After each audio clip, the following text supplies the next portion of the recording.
gotta get that lathe off again. Get a 2-pound hammer. Soften it up. Got a bucket down here to try to get some of it.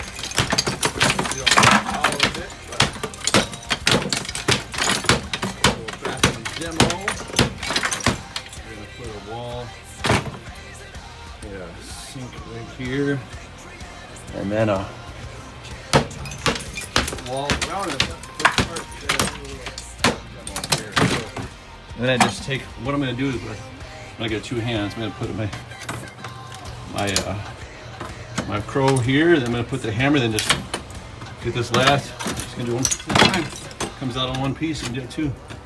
Just pull that stuff.